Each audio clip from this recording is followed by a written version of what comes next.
এই আমলটা খুব কার্যকারী। যে আমলটা এখন বলবো এই আমলটা অবশ্যই দিবেন। আমলটা অনেক কার্যকারী এবং অনেক পরীক্ষিত আমল। এটা হলো আপনার বাড়ির মানে রাত্রের সব কাজ সে শেষ করবে, রাত্রের সব কাজ তার শেষ করার পরে মানে নামাজ শেষ, খাওয়া দাওয়া শেষ, সে এখন ঘুমাইতে যাবে। সে ঘুমানোর আগে অজু করবে, অজু করে 2 রাকাত বিয়ের নিয়তে নামাজ পড়বে। 2 রাকাত বুঝতে 2 রাকাত বিয়ের নিয়তে নামাজ পড়বে। ঠিক আছে?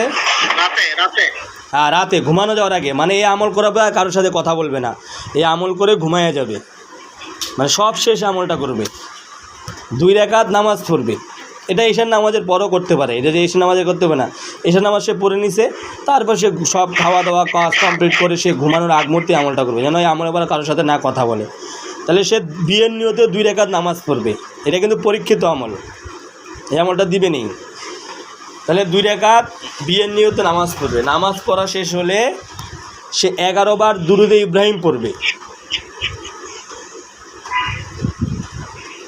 11 বার দুরুদে ইব্রাহিম পড়বে। তারপরে সূরা ইখলাসের 41 সূরা ইখলাস, অর্থাৎ বাম হাতের উপরে আবার ডান হাত রাখবে। বাম হাতের উপরে আবার ডান হাত রেখে সূরা ইখলাস 41 বার পড়বে। 41 বার, 11 বার দুরুদ ইব্রাহিম পড়ার পরে বাম হাতের উপরে ডান হাত রাখবে, ডান হাত রাখে সূরা ইখলাস 41 বার পড়বে।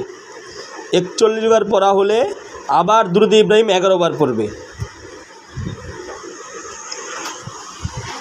তারপরে সূরা ফুরকনের 74 নম্বর আয়াতটা বেজোড় সংখ্যা যতটুকু পারে পড়বে। পড়ার পরে সে আল্লাহর কাছে হাত উঠাইয়া দোয়া করবে।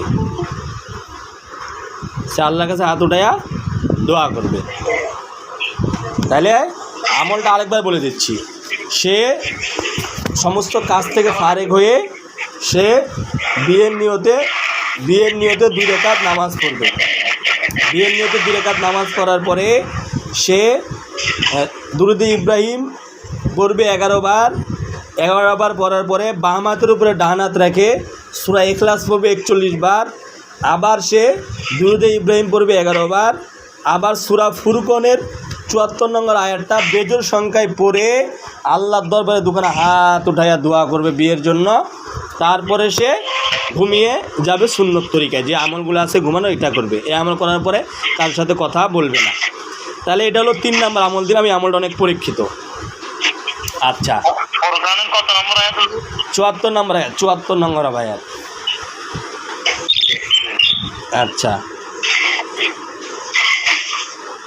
আচ্ছা, তারপরে